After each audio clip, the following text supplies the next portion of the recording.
Good morning class, कैसे हो आप लोग। मैं सीए सौरव शर्मा, आपका एक्सटर्नल फाइनेंशियल रिपोर्टिंग डिसीजन का मेंटोर। आज अपन स्टार्ट करने वाले हैं हमारा न्यू चैप्टर जिसका नाम है स्टेटमेंट ऑफ कैश फ्लो। आपने सर 12th क्लास के अंदर कैश फ्लो स्टेटमेंट तो ज़रूर पढ़ा होगा सर। ये उसी का ही एक्सटेंडेड वर्जन है। क्या है सर? ये उसी का ही एक्सटेंडेड वर्जन है सर। एक्सटेंडेड वर्जन मतलब कुछ नहीं, सेम वही है, बट कुछ कुछ चीज़ें मैं आपको इसमें नहीं सिखाऊंगा जो स्कूल के लेवल पर आपको नहीं सिखाई जाती थी। जैसे कि सर देखो, 1 बाय 1 करके अपन क्या करेंगे सर, इसको डिस्कस करते हैं। सबसे पहले अपने को कैश फ्लो क्यों बनाना है, इसकी ज़रूरत क्यों पड़ी। अगर ये नहीं होता तो क्या होता, बढ़िया होता। अगर नहीं होता तो पढ़ना नहीं पड़ता, अपने को टाइम बच जाता अपना, बट आया है तो पढ़ना पड़ेगा। तो सर प्रैक्टिकल लाइफ में इसकी ज़रूरत क्यों पड़ी। देखो, फाइनेंशियल स्टेटमेंट के 3 मेन पिलर्स होते हैं। कौन कौन से? एक होता है बैलेंस शीट, एक होता है इनकम स्टेटमेंट, एक होता है कैश फ्लो स्टेटमेंट। ठीक है। अब सर जो भी कंपनीज, पब्लिक कंपनीज होती है, प्राइवेट कंपनीज होती है, प्रॉफिट ओरिएंटेड कंपनीज होती है, नॉन प्रॉफिट ओरिएंटेड कंपनीज होती है, ठीक है, जिसको अपन क्या बोलते हैं सर, एनजीओज वगैरह। अब उनके केस में उनको क्या बनाना पड़ता है सर, कैश फ्लो उनको भी बनाना ही पड़ता है। ठीक है सर। अब सर कैश फ्लो क्या करंट पीरियड का बनाना है या प्रीवियस पीरियड का भी बनाना पड़ता है? Cash flow current year plus previous year दोनों का बनाना पड़ता है आपको। ठीक है, ओके। अगर कोई कंपनी सर अपने 3 साल का इनकम स्टेटमेंट रिलीज कर रही है तो उसको कैश फ्लो कितने साल के बनाने पड़ेंगे? जितना साल का बैलेंस शीट बना रहे हो, जितना साल का पीएनएल बना रहे हो, उतना साल का आपको कैश फ्लो बनाना ही पड़ेगा। ओके सर, कैश फ्लो बनाने का प्राइमरी पर्पस क्या होता है? कैश फ्लो बनाने का प्राइमरी पर्पस क्या होता है दोस्तों? देखो, कैश फ्लो से मुझे क्या पता चलता है, कितना पैसा आया है, कितना पैसा गया है। जैसे मैं क्लास की बात करूँ तो अगर मैं एजे क्लासेस का कैश फ्लो बनाऊँ तो कैसे बनेगा सर? अगर मुझे आरएम ग्लोबल का कैश फ्लो बनाना है तो कैसे बनेगा? आप आदित्य से कितना फीस आया है, मुझे मेरा कैश इनफ्लो हो गया, और इस रूम का रेंट मेरे को पे करना था तो मेरा रेंट पे किया तो वो मेरा क्या हो गया, कैश आउटफ्लो हो गया। ठीक है। ओपनिंग कैश कितना था मेरे पास में, मूवमेंट कितना हुआ, तो उससे मेरे पास में क्या आ जाता है सर, क्लोजिंग कैश आ जाता है। कैसे सर? देखो, मान लेते हैं आपका नेट इनकम सर $50,000 था, कस्टमर ने आपको पे नहीं किया पैसा, बट कैश इनफ्लो में ओनली 20,000, तो डिफरेंट कहाँ जाएगा सर? जितना भी डिफरेंस अमाउंट है वो आपको कैश फ्लो स्टेटमेंट में दिखाना पड़ेगा। अब सर कैश फ्लो के अंदर कैश का मतलब क्या होता है? कैश का मतलब खाली ये जो रोकड़ कैश होता है वही होता है या उसके अलावा भी होता है? उसके अलावा भी होता है। जैसे कि देखो, कैश का मतलब हो गया आपका कैश ऑन हैंड, आपके पास में कितना कैश है। इसके अलावा डिमांड डिपॉजिट, ठीक है। इसके अलावा सर कैश इक्विवेलेंट, जितने भी लेस देन 3 मंथ्स के मेरे डिपॉजिट्स होते हैं ना, वो बैंक एंड कैश इक्विवेलेंट का पार्ट होता है। इसके अलावा जितना भी रिस्ट्रिक्टेड कैश होता है, रिस्ट्रिक्टेड कैश क्या होता है? डे 1 पे मैंने आपको सिखाया था, आपका कोई भी शॉर्ट टर्म पर्पस के लिए आपको पैसे की जरूरत थी तो आपने क्या किया, एक छोटा सा अमाउंट निकाल करके अलग रख लिया, तो that will be your cash flow, वो भी रिस्ट्रिक्टेड कैश फ्लो। जैसे कि मान लेते हैं आज से 2 महीने बाद में एक उधारी का पेमेंट मुझे करना पड़ेगा, ठीक है, तो उसके लिए मैंने आज ही अपना छोटा सा अमाउंट निकाल करके साइड में रख दिया, तो जो निकाल करके रखा है अमाउंट वो क्या है, मेरा रिस्ट्रिक्टेड कैश, मैं दूसरे पर्पज़ के लिए उसको यूज़ नहीं कर सकता हूँ। ओके, चलो। इसके अलावा कोई भी account where deposit withdrawal can be made without penalty, बिना पेनल्टी के आप किसी भी अकाउंट से पैसा निकाल रहे हो या डिपॉजिट कर सकते हो तो वो कैश का ही पार्ट होता है। ओके, चलो। अगर आपके पास में क्या है सर, 1 मंथ का ट्रेजरी बिल है तो वो भी कैश ही होता है। आपके पास में सर 5 साल का बॉन्ड है तो क्या वो भी कैश होगा? नहीं सर। क्यों? क्योंकि वो शॉर्ट टर्म पीरियड के लिए नहीं है, वो क्या है सर, मेरा लॉन्ग टर्म पीरियड के लिए, तो वो कहाँ जाएगा, मेरा फाइनेंशियल एसेट में जाएगा। समझ में आ रहा है सबको? चलो, अब सर कैश फ्लो स्टेटमेंट बनाने के यूज़ क्या क्या आते हैं, कैश फ्लो स्टेटमेंट के क्या क्या यूसेस हैं। कैश फ्लो स्टेटमेंट आपको बताता है कि फ्यूचर में आप कितना कैश इनफ्लो या कैश आउटफ्लो करने की एबिलिटी है आपके अंदर। ठीक है, अगर आपका ऑपरेटिंग कैश फ्लो पॉजिटिव आ गया, इसका मतलब क्या है कि आपके बिजनेस सस्टेन कर सकता है, आपका बिजनेस ऐसा है कि आपके डे टू डे रूटीन के खर्चों को उठा सकता है। अगर आपका ऑपरेटिंग अब देखो, कैश फ्लो में 3 पार्ट होता है, एक होता है ऑपरेटिंग, एक होता है इन्वेस्टिंग, एक होता है फाइनेंसिंग। ऑपरेटिंग कौन सा होता है सर? ऑपरेटिंग का मतलब जो भी डेली चीज़ें होती है, जैसे डिप्रिसिएशन हो गया, डिप्रिसिएशन के अलावा इंटरेस्ट हो गया, ये सारी चीज़ें इसमें आ जाती है। इसके अलावा चेंज इन वर्किंग कैपिटल भी इसमें आता है, जैसे लास्ट ईयर डेटर्स कितना था, इस साल डेटर्स कितना है, उन दोनों के बीच का मूवमेंट कितना है, ये सब इसमें आ गया। इसके अलावा सर इन्वेस्टिंग एक्टिविटी में क्या होता है, ड्यूरिंग द ईयर आपने प्रॉपर्टी में कितना इन्वेस्ट किया, ड्यूरिंग द ईयर पीपी आपने कितना बेचा, बेचने से कितना पैसा आया, फर्नीचर कितना खरीदा, तो ये सब इन्वेस्टमेंट के अंदर आ गया। फाइनेंसिंग एक्टिविटी में क्या आता है, फाइनेंसिंग एक्टिविटी में आप ड्यूरिंग द ईयर आपने कितने नए शेयर इशू किए, शेयर इशू करोगे तो पैसा आएगा। ड्यूरिंग द ईयर आपने अपनी कंपनी का शेयर कितने बाई बैक कर लिए, बाई बैक करोगे तो पैसा जाएगा। इसके अलावा सर आपने कितना लोन लिया, ये सारी चीज़ें मेरा इन्वेस्टिंग एक्टिविटीज़ होती है। बेसिक मैंने आपको समझा दिया, बाकी अपन चैप्टर के साथ साथ सीखने वाले हैं। समझ में आ रहा है सबको? चलिए सर आगे बढ़ते हैं। इसके अलावा सर इसका क्या उपयोग होता है, अगला होता है एबिलिटी टू मीट ऑब्लिगेशंस, पे dividend and need for financing. जब भी आपको डिविडेंड का पेमेंट करना है, जब भी आपको फाइनेंस की जरूरत पड़ती है, तो सबसे पहले आप क्या देखते हो, मेरा कैश फ्लो लेके आओ भाई, लाओ कैश फ्लो, देखो तो सर कितना कैश पड़ा है मेरे पास में, तो आपको पता चलेगा कि मेरे पास में कैश कितना है। अब मान लेते हैं आप किसी कंपनी के सर क्या हो, सर डायरेक्टर हो, और आप रोज ऑफिस नहीं जाते हो, कभी कभी जाते हो, और आपका कैशियर आपको उल्लू बना रहा है, तो आप उससे क्या बोलोगे, कैश फ्लो स्टेटमेंट बना के दे मुझे। कैश फ्लो स्टेटमेंट बना के देते आप समझ जाओगे ओपनिंग में कैश इतना है, क्लोजिंग में कैश इतना है, अच्छा ये खर्चे किए तूने, तो उसमें क्या रिकंसिलिएशन पता चल जाता है कि कितने खर्चे हैं। ओके चलो अगला आता है sir reason for difference between net income और कैश फ्लो। नेट इनकम और कैश फ्लो में क्या क्या डिफरेंसेस है, उसके रीजन पता चल जाते हैं। कैसे पता चलते हैं, क्योंकि कैश फ्लो कहाँ से स्टार्ट होता है सर, नेट प्रॉफिट से स्टार्ट होता है, फिर ऑपरेटिंग एक्टिविटीज़ आती है, इनकम टैक्स आता है, फाइनेंसिंग एक्टिविटीज़ आती है, इन्वेस्टिंग एक्टिविटीज़ आती है। उसमें अपन क्या करते हैं, ऐड करते हैं cash and cash equivalent opening का, तो क्या आ जाता है मेरे पास में, क्लोजिंग कैश और कैश इक्विवेलेंट आ जाता है। चलो अब देखो नेट इनकम के अंदर नॉन कैश आइटम इंक्लूड होते हैं। नॉन कैश आइटम क्या होता है, जैसे डेप्रिसिएशन हो गया, नॉन कैश हो ना डेप्रिसिएशन, तो पैसा थोड़ी जाता है उसमें। बेड डेट्स हो गया, बेड डेट्स में भी पैसा नहीं जाते, प्रोविजन बनाते हैं।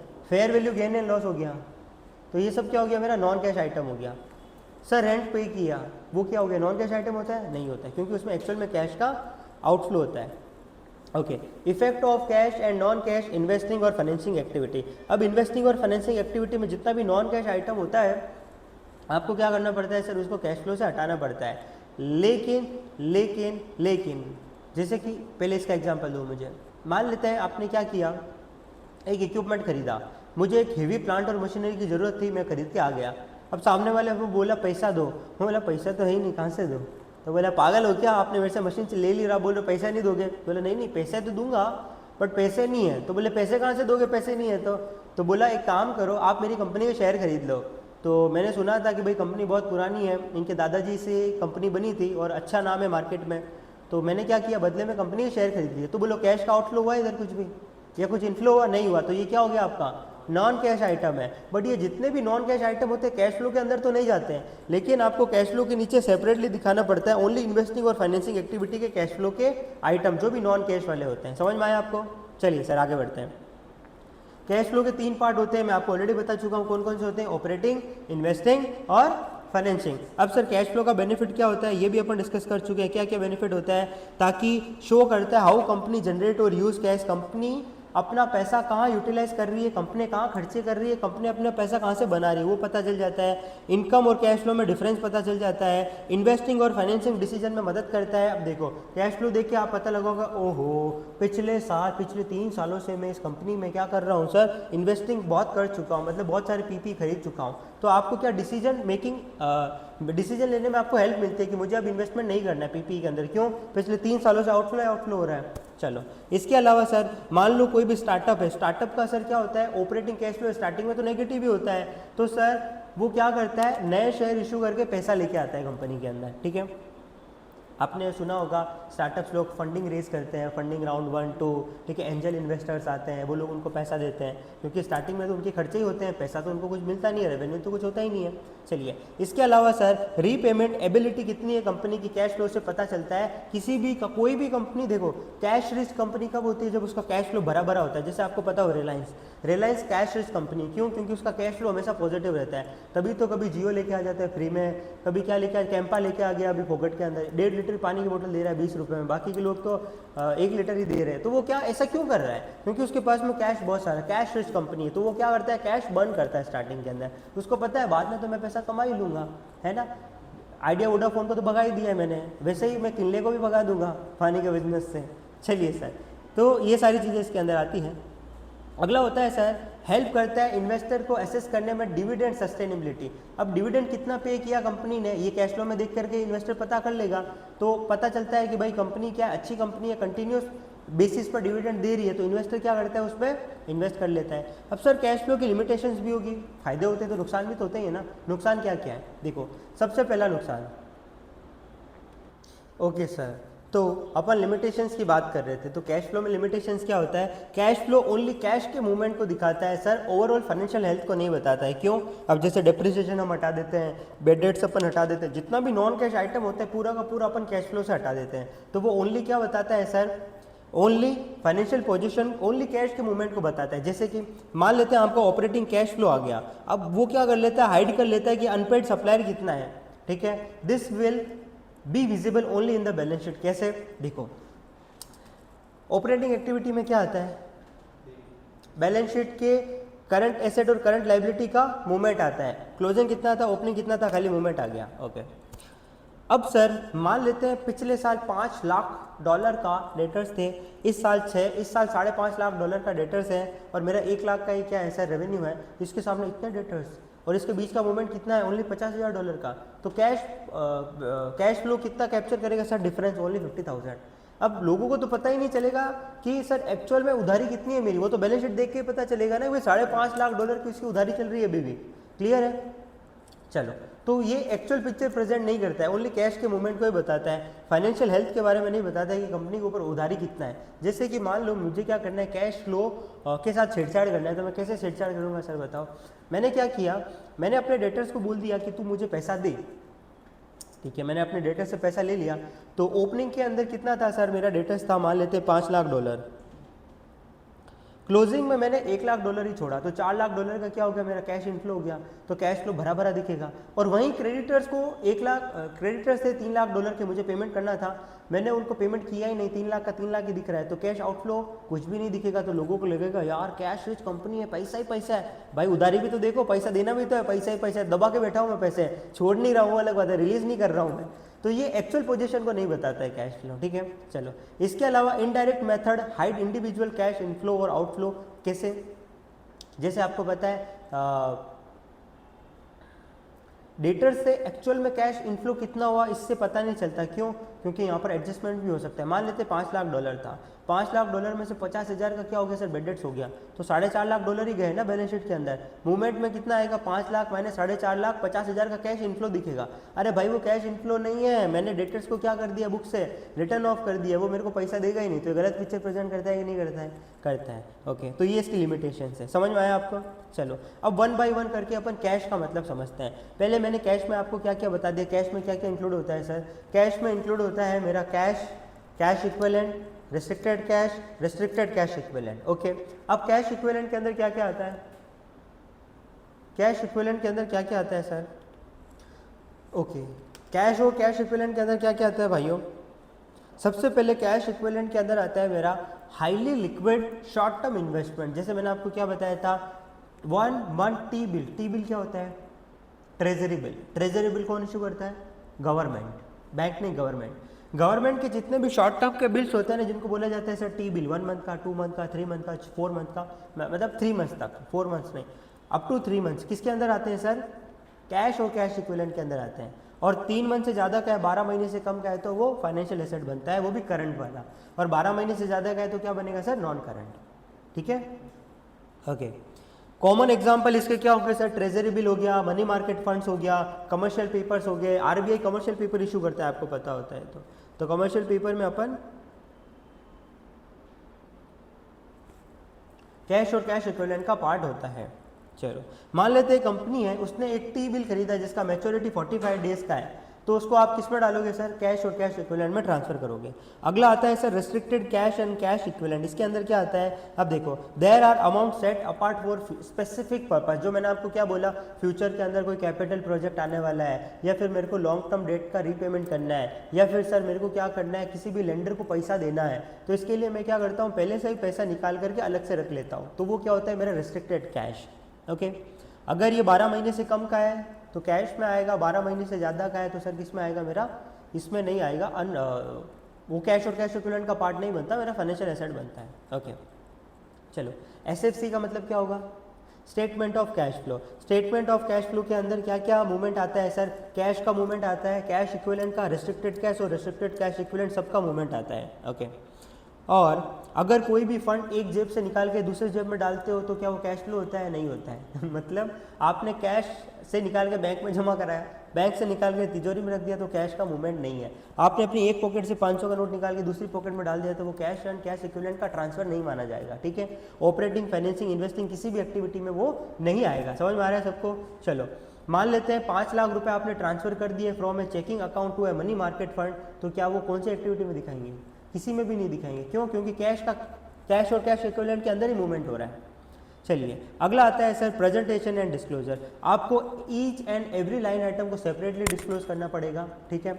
चाहे कैश हो, कैश इक्विवेलेंट हो, रिस्ट्रिक्टेड कैश हो, बैलेंस शीट के अंदर आपको सेपरेटली दिखाना पड़ता है। और यहाँ पर आपको टेबुलर फॉर्मेट में नरेशन के साथ में कैश फ्लो बनाना पड़ता है। कैसा बनेगा फॉर्मेट में आपको समझाऊंगा, अभी खाली समझो, ठीक है। अपन एग्जाम्पल के साथ में पूरा कैश फ्लो बनाएंगे, पूरा का पूरा कैश फ्लो मैं आपसे बनवाऊंगा, ठीक है। चलिए अब सर ट्रेजरी बॉन्ड जिसको अगर आपने परचेज किया 2 मंथ्स बिफोर मैच्योरिटी, तो आप इसको किस में क्लासीफाई करेंगे सर? कैश और कैश इक्विवेलेंट में। क्यों? क्योंकि इसका पीरियड 3 महीने से कम का है। अगर आपने बॉन्ड खरीदा है सर जिसका मैच्योरिटी 2 साल का है तो वो कहाँ जाएगा सर? मेरा नॉन करंट इन्वेस्टमेंट में जाएगा, ठीक है। कैश का पार्ट नहीं बनता है। अब देखो ये रहा फॉर्मेट कैश फ्लो का। कैश फ्लो कैसे बनता है? सबसे पहले कंपनी का नाम आएगा ऊपर, फिर लिखेंगे अपन statement of cash flow for the year ended, ठीक है। फॉर द ईयर एंडेड होता है हाँ 31 दिसंबर, ठीक है। सबसे पहले क्या आएगा सर?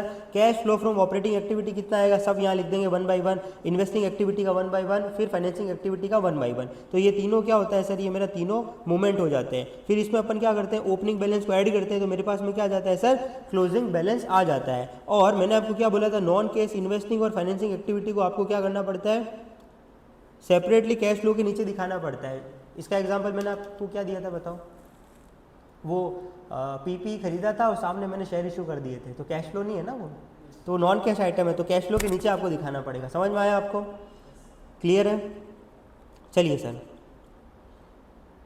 अगला separate presentation of cash inflow और आउटफ्लो। जितना भी कैश इनफ्लो होता है, जितना भी कैश आउटफ्लो होता है, उसका आपको क्या करना पड़ता है दोस्तों? सेपरेट प्रेजेंटेशन करना पड़ता है। जैसे कि मान लेते हैं आपने क्या किया? लोन लिया और फिर आपने क्या कर दिया सर? ड्यूरिंग देयर कुछ लोन का रीपेमेंट कर दिया, तो आपको सेपरेट दिखाना पड़ेगा कितना लोन का इनफ्लो हुआ है, कितना लोन का आउटफ्लो हुआ है, कितना मेरा इन्वेस्टिंग एक्टिविटी का कैश आउटफ्लो है, कितना मेरा फाइनेंसिंग एक्टिविटी का कैश आउटफ्लो है। ये आपको अलग अलग दिखाना पड़ता है, ठीक है। तो यहाँ पर ऐसा क्यों करते हैं? ऐसा अपन इसलिए करते हैं ताकि यूजर और फाइनेंशियल स्टेटमेंट को पता तो चले कि कंपनी कितना लोन ले रही है, कितना रीपेमेंट कर रही है। समझ में आ रहा है सबको?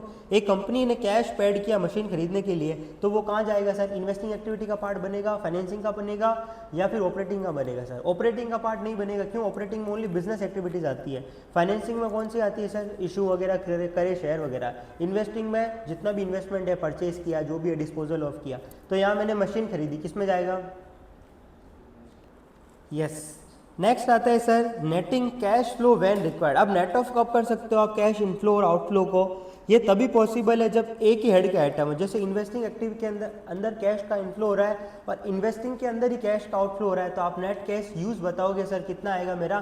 30,000। अब जब इनफ्लो होता है तो अपन लिखते हैं नेट कैश, और जब आउटफ्लो होता है तो लिखते हैं सर नेट कैश यूज्ड, ठीक है। चलो cash flow in foreign currency. Low sir कर लो बातें हैं। अब फॉरेन करेंसी में कैश फ्लो करोगे तो उससे क्या होगा आपका? फॉरेन करेंसी में जब भी आप कैश फ्लो करते हो तो क्या होगा sir? Foreign exchange gain and loss भी आएगा बुक्स के अंदर।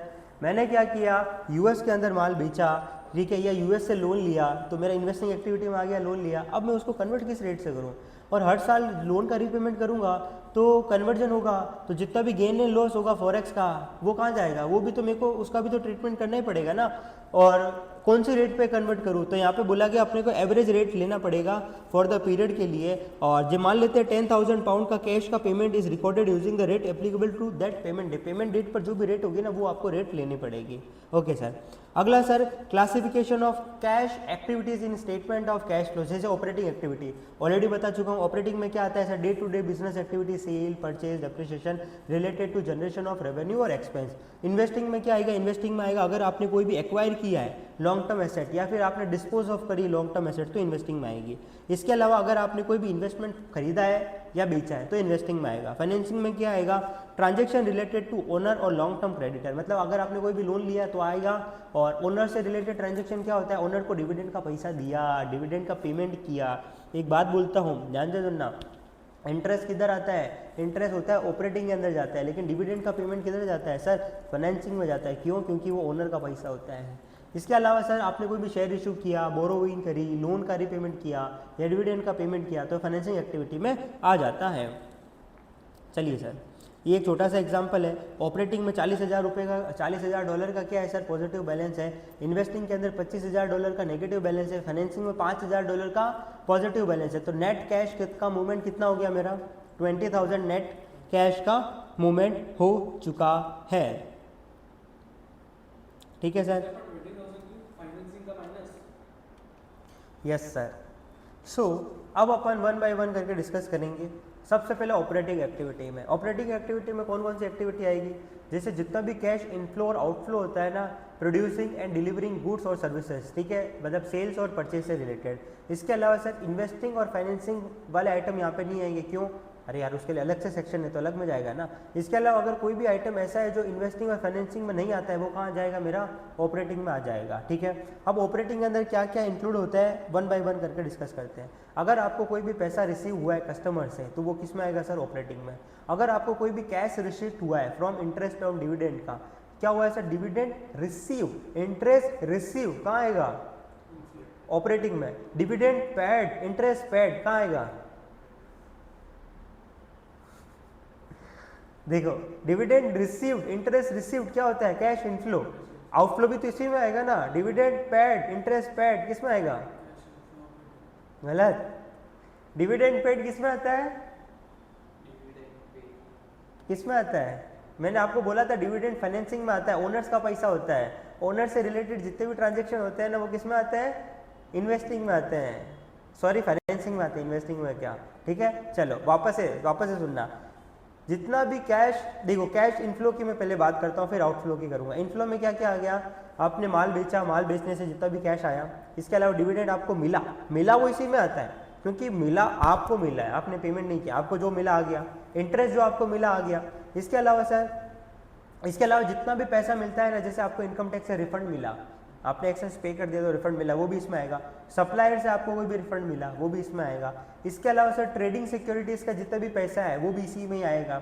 ठीक है, मान लेते हैं कोई भी ब्रोकर है, ब्रोकर क्या करता है सर, सिक्योरिटी खरीद बेच करता है, तो उसका बिजनेस ही वही है ना, तो इसी में आएगा। अगला सर कैश आउटफ्लो में क्या क्या आएगा, आपने सप्लायर को पैसा दिया, आपने वेंडर को पेमेंट किया, आपने इन्वेंट्री का पैसा दिया। देखो क्रेडिटर का मूवमेंट कहाँ आता है, इसी में आता है। डेटर्स का मूवमेंट्स कहाँ आता है, इसी में आता है। स्टॉक का मूवमेंट कहाँ आता है, इसी में आता है। समझ में आया, चलो अगला सर, आपने अपने एम्प्लॉय को सैलरी का पेमेंट किया, किस में आएगा, इसी में आएगा। क्यों, क्योंकि बिजनेस से रिलेटेड है। आपने गवर्नमेंट को टैक्स पे करा, किस में आएगा, ऑपरेटिंग में ही आएगा। आपने इंटरेस्ट का पेमेंट किया, किस में आएगा, ऑपरेटिंग में ही आएगा। आपने डिविडेंड का पेमेंट किया, किस में आएगा, यस, ओनली डिविडेंड का पेमेंट यहाँ पर कवर नहीं है, इंटरेस्ट का पेमेंट इसी में कवर होता है। डिविडेंड यहाँ पे क्यों नहीं आता, क्योंकि वो ओनर्स का पैसा होता है, और ओनर्स किसके होते हैं सर, फाइनेंसिंग एक्टिविटी होता है। ठीक है, चलो इसके अलावा आपने सर कोई भी क्या किया है सर, सेटलमेंट किया है किसी भी रिटायरमेंट बेनिफिट ऑब्लिगेशन का, तो वो भी किस में आएगा सर, इसी में आएगा। जैसे मैंने आपको क्या बोला था, रिटायरमेंट ऑब्लिगेशन के अंदर क्या हो गया, मान लेते हैं कोई भी माइनिंग कॉन्ट्रैक्ट है। अब क्या हुआ, माइनिंग करने के लिए आपको क्या करनी पड़ती है, खुदाई करके मशीन डालनी पड़ती है। अब 10 साल का कॉन्ट्रैक्ट था, 10 साल खत्म हो गया है, अब आपको क्या करना पड़ेगा, आपने माइनिंग कर ली, जगह लेकर के, अब जगह को वापस से सही करके रेत उसमें धूड़ा उड़ा रेत वेत भर के देना पड़ेगा ना आपको वापस उसको, तो वो क्या हुआ, क्लीन अप कॉस्ट होती है, वो भी कहाँ आती है सर, ऑपरेटिंग में ही आती है। इसके अलावा सर कंटीजेंट कंसिडरेशन का लाइबिलिटी, कंटीजेंट कंसिडरेशन क्या होता है, कंटीजेंट कंसिडरेशन कोई भी मेरा, आपने कोई भी अमाउंट पे किया एक्विजिशन के टाइम पर, और जैसे कि मैंने आपको एग्जांपल दिया होगा शायद कि मैंने क्या किया था, एक एक्विजिशन करा, toll collection right, highway project था, तो मैंने लाइसेंस लिया, 10 साल का लाइसेंस था टोल कलेक्शन का, और मैं अब कंपनी बेचना चाहता हूँ, तो आपने मेरी कंपनी खरीदी, तो मैंने आपको बोला मेरा ना गवर्नमेंट के साथ में एक ट्रांजेक्शन चल रहा है। क्या ट्रांजेक्शन है कि जो अभी 10 साल का टाइम पीरियड है ना, उसको मैं 10 साल से और बढ़वा रहा हूँ। तो बोला ठीक है, तो बोला क्या ठीक है, आपने अभी जो मुझे कंसिडरेशन दिया वो तो 10 साल के लिए दिया है ना, कल का वो 10 साल और बढ़ गया तो आपको फ़ायदा मिलेगा, मुझे क्या फ़ायदा। तो बोला सर बढ़े गया तो, बढ़ा तो नहीं ना, आज मैं आपको पैसा दे दूँ, कल नहीं बढ़ा तो आदित्य का नुकसान हो जाएगा ना, तो क्या करें। तो इस केस में ये सेम सीनेरियो मेरे साथ हुआ था जब मैं कॉर्पोरेट में जॉब करता था। तो ऐसा क्या इसमें क्या होता है, कंटीजेंट कंसिडरेशन करके एक कॉन्सेप्ट होता है जिसमें जैसे ही आपको गवर्नमेंट से क्या मिलता है सर, लाइसेंस मिल जाता है एडिशनल पीरियड का, हम आपको एडिशनल कंसिडरेशन इशू करेंगे, तो वो किसका पार्ट होगा, मेरा ऑपरेटिंग एक्टिविटी का ही पार्ट होता है। चलो, इसके अलावा अगर कोई भी कैश का पेमेंट है इन्वेस्टिंग और फाइनेंसिंग में नहीं आता है तो वो कहाँ आएगा, ऑपरेटिंग में आएगा। चलो next point, operating activity relating to the trading securities. Trading securities का मतलब क्या हो गया, आपका बिजनेस ही क्या है सर, आप ब्रोकर हो, क्या हो सर, दलाल हो, क्या हो सर, ब्रोकर हो। आप क्या करते हो सर, शेयर खरीद बेच का काम करते हो, क्या करते हो, शेयर खरीद बेच का काम, तो आपका बिजनेस हो गया ना, रूटीन बिजनेस, ऑपरेटिंग में आएगा। इसके अलावा lease related cash flows, lease related देखो, लीज क्या होता है, मैंने आपको क्लास 1 में बताया था, लीज का मतलब रेंट पे लेना, रेंट पे देना। तो लीज दो तरह की होती है, एक होती है फाइनेंसिंग लीज, एक होता है ऑपरेटिंग लीज। ऑपरेटिंग लीज क्या होता है, नॉर्मल लीज, आपने 2 साल 3 साल के लिए लिया होगा। फाइनेंसिंग लीज मतलब 10 साल के एसेट की लाइफ है, आपने 9 साल के लिए ले लिया, तो वो आपका फाइनेंसिंग लीज हो गया। सर इतना ही नहीं, इसमें बहुत सारे पॉइंट्स हैं जो मैं लीज में आपको सिखाऊंगा, अभी नहीं बता रहा।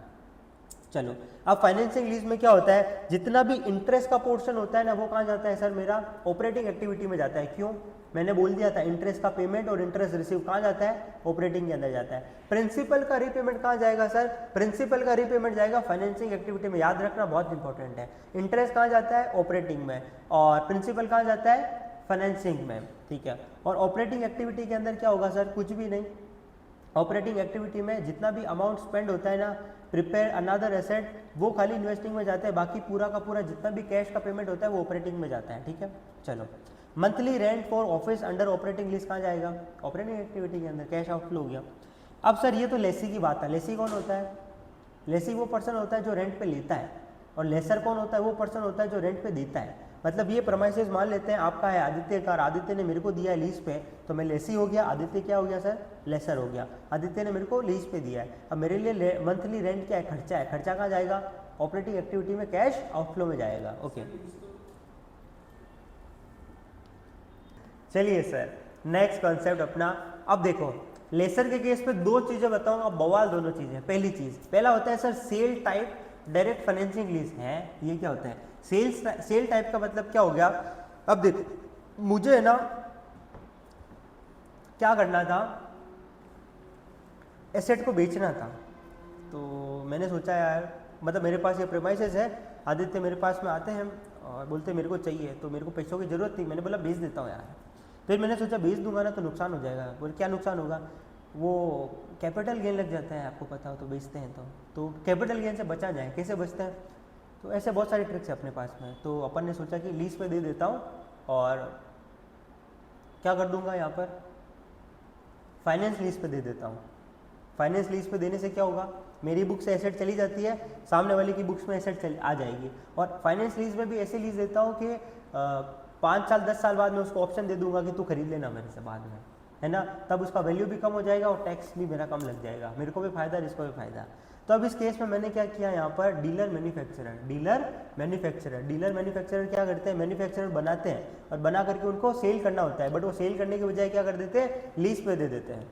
सो इसमें क्या होगा, अपने केस में सेल टाइप और डायरेक्ट फाइनेंसिंग लीज के अंदर क्या होता है, डीलर और मैन्युफैक्चरर, जितना भी कैश रिसीव्ड होता है ना, इंटरेस्ट और प्रिंसिपल पूरा का पूरा कहाँ जाता है, ऑपरेटिंग में जाता है। लेकिन यहाँ पर मैंने क्या बोला था, इंटरेस्ट वाला ऑपरेटिंग में जाएगा, प्रिंसिपल फाइनेंसिंग में जाएगा, कब, लेसी के केस में फाइनेंस लीज होता है तो। लेकिन डीलर मैन्युफैक्चरर के केस में पूरा का पूरा कहाँ जाएगा, ऑपरेटिंग में। क्यों, मैन्युफैक्चरर का काम ही क्या होता है, बना करके बेचना और प्रॉफिट कमाना, तो ये उसका रेगुलर बिजनेस था, लेकिन उसने अपना दिमाग लगा करके लीज लगाया है, बोला मेरा ऑपरेटिंग एक्टिविटी से हट करके कहाँ चला जाएगा, फाइनेंसिंग में चला जाएगा, तो बोला नहीं ऐसा नहीं होगा, पूरा ऑपरेटिंग में जाएगा।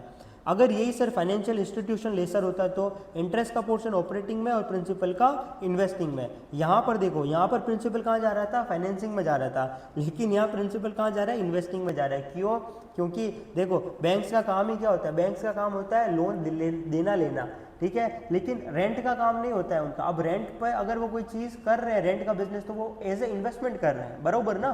बैंक का काम थोड़ी है प्रॉपर्टी खरीदना, रेंट पर चढ़ाना, नहीं, वो प्रॉपर्टी खरीद के रेंट कमा रहे हैं, तो वो उनका इन्वेस्टमेंट का इनकम है, तो वो कहाँ जाएगा, इन्वेस्टिंग एक्टिविटी में। वेरी वेरी इंपॉर्टेंट है ये वाला टॉपिक, इंपॉर्टेंट मार्क कर लो, यही बच्चे गलती करते हैं। चलिए सर, तो अपन ने लेसी और लेसर दोनों सीख लिया है। अब बात करते हैं सर ऑपरेटिंग लीज में लेसर क्या करेगा, कुछ नहीं करेगा, पूरा पूरा ऑपरेटिंग एक्टिविटीज में दिखा देगा। वापस से एक बार रिकॉल करवाता हूँ, ध्यान से देखना। सबसे पहले बात करेंगे सर लेसी की। लेसी के केस में दो लीज होती है, कौन सी, ऑपरेटिंग और फाइनेंसिंग। ऑपरेटिंग लीज है तो पूरा का पूरा कहाँ जाएगा, ऑपरेटिंग एक्टिविटी के अंदर। फाइनेंस लीज है तो इंटरेस्ट कहाँ जाएगा, ऑपरेटिंग में, और प्रिंसिपल कहाँ जाएगा, मेरा फाइनेंसिंग के अंदर जाएगा। और अगर लेसर है, लेसर में दो तरह के लेसर होते हैं, एक होता है मेरा डीलर मैन्युफैक्चरर है तो क्या होगा, पूरा का पूरा कहाँ जाएगा सर, ऑपरेटिंग में। लेकिन मेरा बैंक है तो इंटरेस्ट कहाँ जाएगा, ऑपरेटिंग में, और प्रिंसिपल कहाँ जाएगा, फाइनेंसिंग में नहीं, इन्वेस्टिंग में जाएगा। इन्वेस्टिंग में क्यों जाएगा, क्योंकि वो उसका इन्वेस्टमेंट है ना। चलो अगला है sir cash flow for investing activity. Investing activity में कौन कौन से कैश फ्लो आते हैं सर, अगर कोई भी फ्यूचर प्रॉफिट आपको जनरेट करना है तो उसके लिए आप क्या करते हो, कोई भी लॉन्ग टर्म एसेट खरीदा है, ठीक है, तो वो इन्वेस्टिंग में आ गया। इसके अलावा सर कोई भी डेट या इक्विटी का आपको क्या करना था सर, सेटलमेंट करना था, पेमेंट करना था, तो वो इन्वेस्टिंग में आएगा। आपको कोई भी पीपी खरीदना था, इन्वेंट्री इसमें नहीं आता, इन्वेस्टिंग ऑपरेटिंग का पार्ट होता है, ठीक है। इन्वेंट्री किसका पार्ट होता है सर, ऑपरेटिंग का, बिजनेस का पार्ट है ना वो, तो ऑपरेटिंग का ही पार्ट होगा। ऑपरेटिंग का मतलब ऑपरेशंस, और ऑपरेशन मतलब बिजनेस, और वो ऑपरेटिंग एक्टिविटी का पार्ट होता है, ठीक है। चलो यहाँ पर डेली ऑपरेशन से रिलेटेड चीज़ें नहीं आती है, ये ध्यान रखना बस। अगला होता है मेरा कैश इनफ्लो की, कौन कौन सा होगा इन्वेस्टिंग एक्टिविटी के अंदर, कैश का इनफ्लो। इनफ्लो का मतलब पैसा आएगा, कैसे आता है पैसा, देखो आपने क्या किया, लोन, यहां पे आपने क्या किया है सर, कलेक्शन और sale of loan. Collection, collection का मतलब क्या हो गया, रेवेन्यू का कलेक्शन आया, नहीं ऑपरेटिंग होता है वो, रेवेन्यू, रेवेन्यू है, बिजनेस है, ऑपरेशन है, लोन की बात ही नहीं कर रहा मैंने, अभी क्या बोला, रेवेन्यू से पैसा आया, ठीक है। इसके अलावा सर आपको कोई भी कैश मिला फ्रॉम कलेक्शन और sale of loan made by the company. मान लेते हैं कंपनी ने कलेक्ट किया principal on a 5 year loan, it is issued to another business. जैसे कि मैंने एक दूसरे बिजनेस को क्या कर दिया सर, लोन दे दिया, तो वो मेरा किसका पार्ट होगा सर, इन्वेस्टिंग का पार्ट होगा, ठीक है। आउटफ्लो कैसे हुआ, कैश रिसीव हुआ है, सेल किया है मैंने, मेरे पास लोन था, मैंने लोन को बेच दिया है। अब जैसे आपने पढ़ा होगा ना बचपन में बिल डिस्काउंटिंग, वैसा ही बिल्स पड़े थे, डिस्काउंट करा करके पैसा आया है, इनफ्लो हुआ है, ओके। इसके अलावा डेट इंस्ट्रूमेंट आपने क्या किया सर, बेच दिया। आपके पास में कोई डेट इंस्ट्रूमेंट पड़े थे, आपके पास में कोई इन्वेस्टमेंट पड़े थे, आपने बेच दिया, बेच दिया इन्वेस्टमेंट, तो किसमें आएगा, इन्वेस्टिंग एक्टिविटी में आएगा। इसके अलावा आपके पास में कोई इक्विटी इंस्ट्रूमेंट्स थे, आपने इक्विटी इंस्ट्रूमेंट्स को क्या कर दिया, एक चीज़ ध्यान रखना, लेकिन ट्रेडिंग पर्पज नहीं होना चाहिए आपका, क्यों, आपका काम किसका है सर, ब्रोकर का है, दलाल का है, तो किसमें आएगा, ऑपरेटिंग में आएगा, इसमें नहीं आएगा। इसके अलावा सर आपने कोई भी लॉन्ग टर्म प्रोडक्टिव एसेट आपने क्या कर दिया, बेच दिया, मतलब इंश्योरेंस का प्रोसीड्स मिला from factory destroy in the fire. आपकी फैक्ट्री थी, फैक्ट्री का इंश्योरेंस ले रखा था, फायर, आग लग गई, फैक्ट्री जल गई, क्या हो गया सर, फैक्ट्री खाक हो गई मेरी, और उससे मेरे को पैसा आया इंश्योरेंस का, तो वो कहाँ जाएगा सर, मेरा इन्वेस्टिंग एक्टिविटी में जाएगा, ठीक है, समझ में आया, ओके। नेक्स्ट आता है sir sale of loan acquired as investment. A bank sell a portfolio of acquired mortgage loan. मतलब मैंने क्या किया, आदित्य मेरे पास में आता है, सर मुझे लोन चाहिए, मैंने बोला क्यों सर, यूएससीएमए की फीस भरनी है, लोन चाहिए, तो मैंने बोला ठीक है आदित्य, तो बोला कि मैं बोला सामने कुछ मॉर्गेज पे चाहिए मुझे, सर मेरे नाम पे तो घर भी नहीं है, पापा के नाम पर है, मेरे नाम पे तो कुछ भी नहीं है, हाँ लेकिन मैं शेयर मार्केट में इन्वेस्ट करता हूँ, मेरा पोर्टफोलियो है, तो मैंने इसके पोर्टफोलियो के मॉर्गेज के ऊपर इसको लोन दे दिया। अब सर अब ये लोन मेरे को चुका नहीं रहा है, मैं फ़ोन कर करके परेशान हो गया, इसने मेरे को ब्लॉक कर दिया, ऐसा कर रहा है ये मेरे साथ में, अब क्या करूं, तो इसका पोर्टफोलियो मेरे पास में था, तो मैंने क्या कर दिया, इसका पोर्टफोलियो बेच दिया। बेचने से जितना भी प्रॉफिट होगा वो कहाँ जाएगा, जितना भी पैसा आएगा वो कहाँ जाएगा, मेरा इन्वेस्टिंग एक्टिविटी में आएगा। कहाँ आएगा sir, investing activity. Okay sir, next है मेरा principal payment received financial institution. Lessor के केस में मैं आपको ऑलरेडी बता चुका हूँ, ये किस में आता है, मेरा फाइनेंसिंग एक्टिविटी में आता है। अगला आता है सर कैश आउटफ्लो कैसे होगा, मेकिंग लोन्स। आपने क्या किया सर, लोगों से लोन मांगा है कि लोन दे दो, लोन दे दो, लोन दे दो, पैसा चाहिए, लोन दे दो, लोन ले लो, नहीं लोन दे दो, तो मेरे को पैसा चाहिए, लोन दे दो। तो जितना भी लोन देने आपने क्या, सॉरी आप लोन दे रहे हो लोगों को, आप क्या करो, लोन ले लो, लोन ले लो, लोन ले लो, जिसको भी लोन चाहिए ले लो। जैसे अमेरिका के अंदर हुआ था 2000 की बात है सर, उस टाइम पर कंपनीज ने, बैंकों ने बहुत सारा भर भर के लोन दिया था, फिर मार्केट में रिसेशन आ गया था उस टाइम पर। तो क्या हुआ था सर कि अब आप लोन दे रहे हो तो कैश का आउटफ्लो हो रहा है, आउटफ्लो हो रहा है तो कहाँ आएगा, मेरा जितना भी कैश का डिस्बर्समेंट होता है, या आप क्या करते हो सर, डेट इंस्ट्रूमेंट परचेज करते हो, तो वो पूरा का पूरा मेरा इन्वेस्टिंग एक्टिविटी में आ जाता है। इसके अलावा सर आप कोई भी कंपनी के शेयर्स खरीदते हो ट्रेडिंग पर्पस के लिए नहीं, दूसरी चीज़ के लिए, इन्वेस्टमेंट पर्पस के लिए, तो इन्वेस्टिंग एक्टिविटी में आएगा। इसके अलावा आप कोई भी लॉन्ग टर्म एसेट खरीदते हो, जैसे आपने क्या किया, पीपी खरीदा, इंटेंजिबल एसेट खरीदा, एसी खरीदा कि ठंडी ठंडी हवा खाएंगे सर, गर्मी का मौसम है, कहाँ बाहर भटकेंगे, एसी ले लेते हैं, ऑफिस में बैठे बैठे हवा खाएंगे, और स्टूडेंट आएंगे तो इंक्वायरी भी ले लेंगे, ऐसा करके आपने एसी खरीद लिया। इसके अलावा कंटीजेंट कंसिडरेशन जो भी पेमेंट करते हो आफ्टर एक्विजिशन, वो भी इन्वेस्टिंग में ही आता है। ये मैं आपको ऑलरेडी बता चुका हूँ कंटीजेंट कंसिडरेशन क्या होता है। अगला आता है सर मेरा फाइनेंसिंग एक्टिविटी। फाइनेंसिंग एक्टिविटी के अंदर क्या क्या आता है सर, जितना भी पैसा आप रेस करते हो, जितना भी कैपिटल का आप क्या करते हो भाइयों, रीपेमेंट करते हो, तो वो पूरा का पूरा किस में आता है, मेरा फाइनेंसिंग एक्टिविटीज में आता है। इसके अलावा जितना भी ओनर से रिलेटेड अमाउंट होता है, क्रेडिटर डेट से रिलेटेड एक्टिविटीज होती है, वो पूरी की पूरी किसमें आती है दोस्तों, फाइनेंसिंग एक्टिविटी के अंदर कवर होती है। किसमें कवर होती है भाइयों, फाइनेंसिंग एक्टिविटीज में कवर होती है। जैसे कि देखो, सबसे पहला आपने एक इक्विटी, आपने क्या किया, ड्यूरिंग द ईयर नए शेयर इशू किया, शेयर इशू करते ही क्या है आपके पास में, पैसा, पैसा ही पैसा होगा। क्या होगा सर, पैसा ही पैसा। तो ये किस में आएगा सर, आपका इन्वेस्टिंग में आएगा नहीं, ये किस में आएगा सर, फाइनेंसिंग में आएगा, क्योंकि आपके पास में फाइनेंस आ चुका है। अगला सर आपने डेट इंस्ट्रूमेंट इशू किया है, आपने अपनी कंपनी के बॉन्ड इशू कर दिए, बॉन्ड इशू कर दिए, करने से क्या हुआ, लोगों ने सब्सक्राइब किया और पैसा आ गया, तो क्या हो गया सर मेरा ये फाइनेंसिंग एक्टिविटी। इसके अलावा आपको क्या, डिविडेंड का पेमेंट किया, मैंने पहले ही बोला था आपने डिविडेंड का पेमेंट किया, देखो नीचे लिखा है डिविडेंड का पेमेंट होता है तो फाइनेंसिंग, और डिविडेंड रिसीव होता है तो ऑपरेटिंग, वेरी इंपॉर्टेंट है। इसके अलावा आपने अपनी कंपनी के शेयर का क्या किया सर, री एक्वायर कर लिया, बच्चों ने पढ़ा था ना बाई बैक ऑफ शेयर, आपने अपनी कंपनी के शेयर खुद ही खरीद लिए, तो कैश का आउटफ्लो हुआ, तो कहाँ गया ये, फाइनेंसिंग एक्टिविटी में। इसके अलावा सर क्रेडिटर को रीपेमेंट कर रहे हो, मतलब लोन का रीपेमेंट कर रहे हो, ये किस में आएगा सर, फाइनेंसिंग एक्टिविटीज में। डेट, आप डेट को इशू करने में कुछ खर्चे आते हैं, कॉस्ट आती है, ठीक है, जैसे लीगल कॉस्ट आ गई, मेरे को बॉन्ड इशू करना था, बॉन्ड इशू करने में जो भी खर्चा है, तो वो खर्चे कहाँ आते हैं सर, पूरा का पूरा अंडर राइटर का खर्चा हो गया, तो ये मेरा फाइनेंसिंग एक्टिविटी में कैश आउटफ्लो होता है। इसके अलावा sir payment for debt repayment, मतलब मैंने 10 साल का लोन लिया था, 10 साल का लोन लिया था, मैं बोलूँगा भरूंगा धीरे धीरे, बट एकदम से 8 लाख रुपए की लॉटरी लग गई, बोला पहले तो लोन चुकाऊंगा, उधारी सर पे नहीं रखनी, रात को नींद नहीं आती है, तो पहले लोन चुकाऊंगा। तो लोन चुकाने गया, बैंक वाला बोला पेनल्टी लगेगी, मैं बोला क्यों, तो बोला आपको बोला था ना 10 साल का लोन, हमको ब्याज मिलता, ब्याज नहीं मिलेगा, तो पेनल्टी का पेमेंट करना पड़ेगा आपको, है ना, तो वो पेनल्टी का पेमेंट करते हो तो वो कहाँ आता है, मेरा इसी में ही आता है, मेरा फाइनेंसिंग के अंदर। इसके अलावा लेसी का प्रिंसिपल पोर्शन कहाँ आता है सर, वो भी इसी में ही आता है। इंटरेस्ट का पोर्शन कहाँ जाता है, इंटरेस्ट का ऑपरेटिंग में जाता है, लेकिन प्रिंसिपल कहाँ आता है भाइयों, फाइनेंसिंग में आता है, ठीक है। Stock dividend are not financing cash flow because they do not involve cash. अब ये स्टॉक डिविडेंड क्या होता है, ये मैं आपको नेक्स्ट चैप्टर में सिखाऊंगा, ठीक है, अच्छा कॉन्सेप्ट है, बट अभी नहीं सिखाऊंगा, नेक्स्ट चैप्टर में सिखाऊंगा। चलो, अब सर कैश फ्लो बनाने के दो तरीके होते हैं, एक होता है डायरेक्ट मेथड, दूसरा होता है इनडायरेक्ट मेथड। आपके सिलेबस में कौन सा है सर, यूएस गैप दोनों परमिट करता है, लेकिन अपने सिलेबस के अंदर इनडायरेक्ट मेथड है। लेकिन डायरेक्ट मेथड हो तो कैसे करना है, डायरेक्ट मेथड में सिंपल है, इनकम स्टेटमेंट के लाइन आइटम को आपको क्या करना पड़ता है सर, कन्वर्ट करना पड़ता है अक्रूवल बेसिस से कैश बेसिस के ऊपर, बस और कुछ भी नहीं, ठीक है। और यहाँ पर क्या होगा, ये मैंने एग्जाम्पल दिया, एग्जाम्पल देखो, सबसे पहले रेवेन्यू है 15 लाख का है, बिगनिंग डेटर्स 1 लाख है, एंडिंग डेटर्स है 1,25 का, तो कैश कितना रिसीव हुआ बोलो, सिंपल है। सेल्स कितना है मेरा 15 लाख का, और ओपनिंग में डेटर्स कितने थे 1 लाख के, तो ऐड कर दो तो टोटल सेल्स आ जाएगा, उसमें से क्लोजिंग के हटा दो तो मेरे को पता चल जाएगा कि कैश कितना मिल गया मेरे को, ठीक है।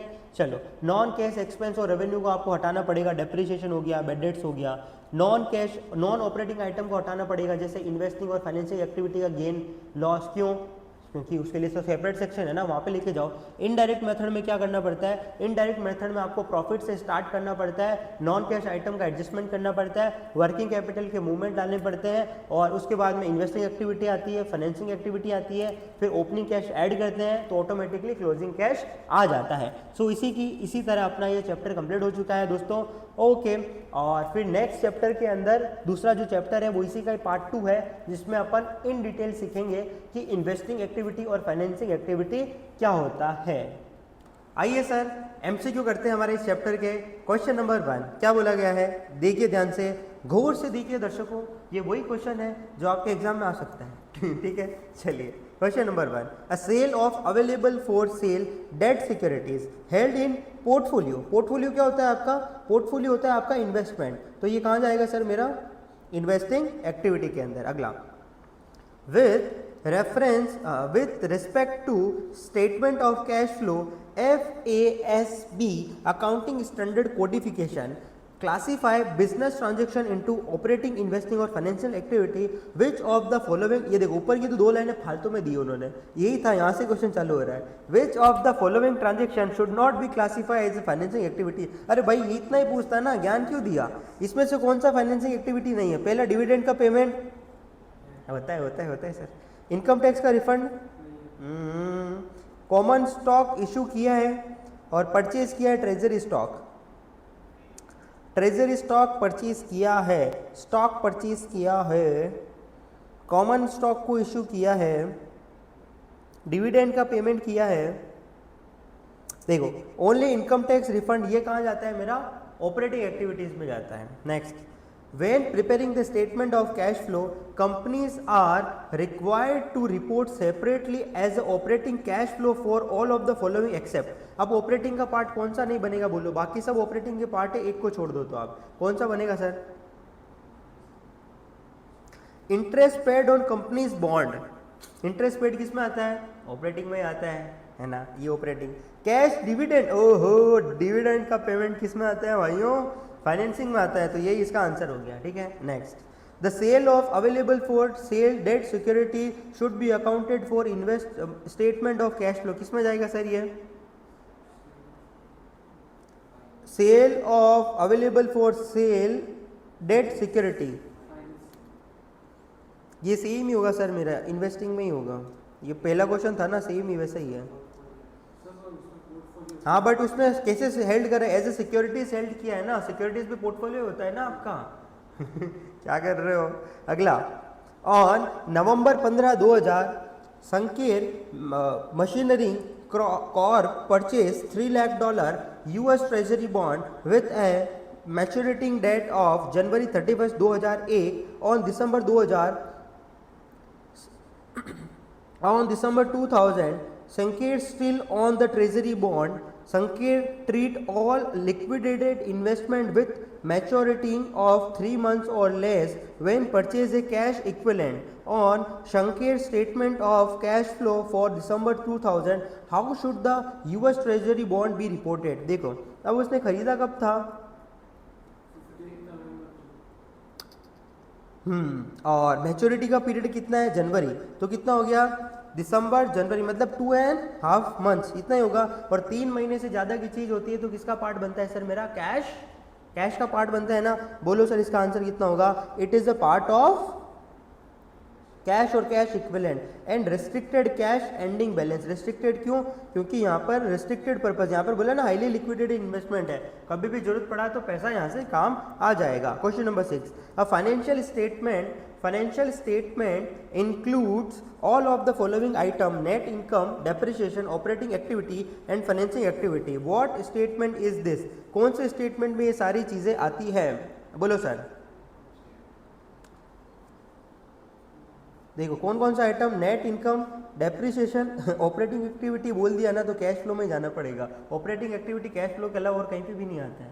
ठीक है, चलिए अगला, when using statement of cash flow to evaluate a company continuing solvency, most important factor कौन सा होता है, सोल्वेंसी चेक करना है कि कंपनी कितना सोल्वेंट है। इसके लिए सबसे इंपॉर्टेंट फैक्टर क्या होता है, फ्लो फ्रॉम और यूज फ्रॉम फाइनेंसिंग इन्वेस्टिंग, नहीं, balance at the end of period, नहीं। ये देखो ऑपरेटिंग एक्टिविटी, मैंने क्या बोला था, अगर कोई कंपनी का ऑपरेटिंग कैश फ्लो पॉजिटिव है तो कंपनी अपने खर्चों को उठाने के लिए क्या है सर, सॉल्वेंट है, तो ऑपरेटिंग एक्टिविटीज का आंसर होगा। Question number 8, which one of the following transaction should be classify as a financing activity. Sale of trademark बेचा है तो फाइनेंसिंग में आएगा क्या, नहीं। परचेज ऑफ इक्विपमेंट इन्वेस्टिंग होता है, नहीं। Payment of interest on mortgage loan, what, yes. Interest का पेमेंट किया, इंटरेस्ट का पेमेंट किस में आता है, ऑपरेटिंग में आता है क्या भैया। अगला, purchase of treasury stock, treasury stock purchase किया मतलब इक्विटी परचेज किया, तो ये किस में आएगा, फाइनेंसिंग एक्टिविटीज में आएगा। गलती मत करो, सिली मिस्टेक बोले तो एक क्वेश्चन सीधे 4 नंबर पानी में, ऐसे सीधे 4 नंबर पानी में जाएंगे आपके, यही गलती करते हैं। अगला, which of the following item is specifically included in statement of cash flow. Cash flow में क्या इंक्लूड होता है इसमें से बताओ। आपने एक्वायर किया an asset by means of loan, नहीं सर, लोन से आपने एसेट एक्वायर किया, लेंडर ने सेम किया, loan proceed directly to the seller of asset, गलत है।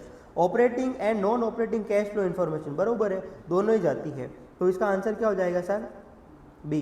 Question number 10, select the combination below that explain the impact of credit card interest incurred and paid during the period of 1 equity on balance sheet and 2 the statement of cash flow। Okay किस इन पे क्या impact आएगा, cash flow पे क्या impact होगा, balance sheet पर क्या impact होगा, किसका, क्रेडिट कार्ड का इंटरेस्ट इनकर्ड हुआ है और आपने पेमेंट कर दिया है, बैलेंस शीट पर क्या इंपैक्ट आएगा सर, क्रेडिट कार्ड का पेमेंट करने से लाइबिलिटी खत्म हो जाएगी ना, मेरी लाइबिलिटी खत्म हो जाएगी बैलेंस शीट के ऊपर, तो क्या होगा सर, लाइबिलिटी खत्म होगी तो डिक्रीज होगा ना, मेरा लाइबिलिटी कम हो रही है तो डिक्रीज, बी और D.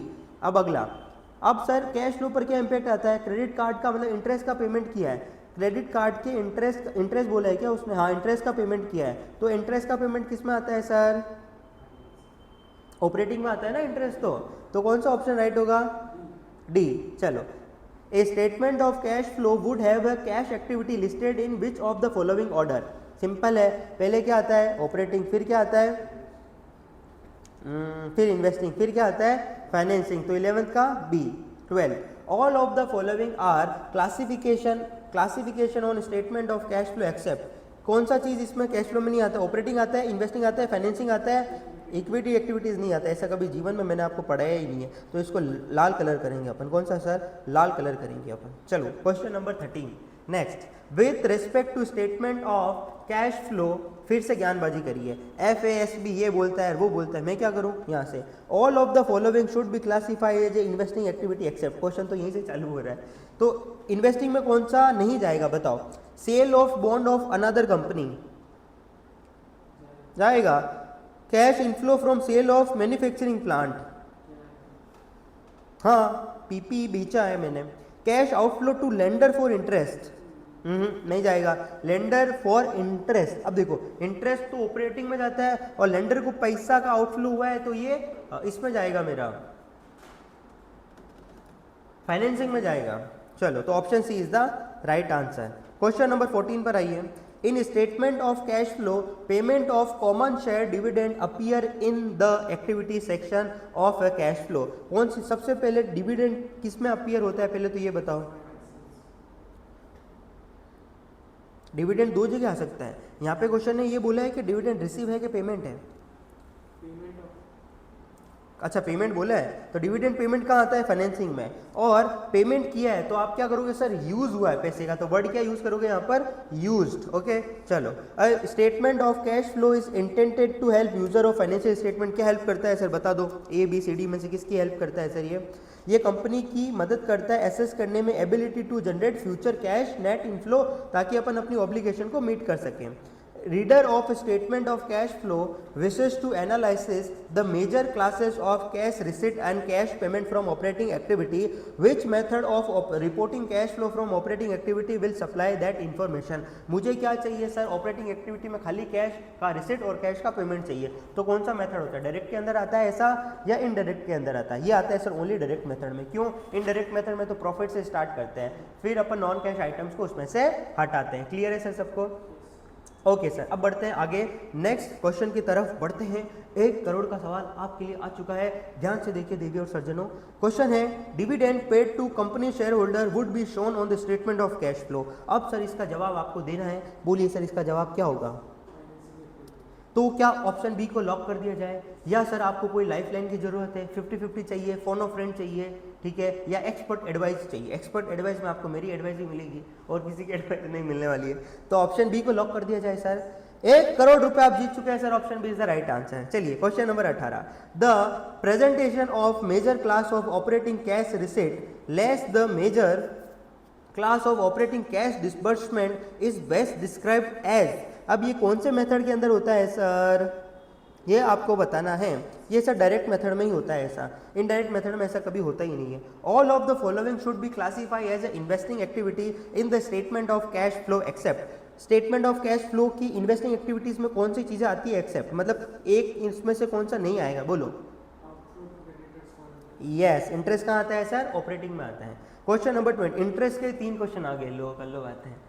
Which one of the following should be classify as operating activity? Operating activity कौन सा होगा, बोलो। परचेज ऑफ एडिशनल इक्विपमेंट कौन सा होता है सर? इन्वेस्टमेंट। शेयर इशू किया, फाइनेंसिंग। अकाउंट पेएबल डिक्रीज हो गया, हाँ, वर्किंग कैपिटल चेंज, यही आएगा। Option number C is the right answer. Question 21, last question इस चैप्टर का, क्या बात है sir? With respect to content and form of statement of cash flow, बोलो सर क्या होता है सर इसमें, कौन सा ऑप्शन सही होगा?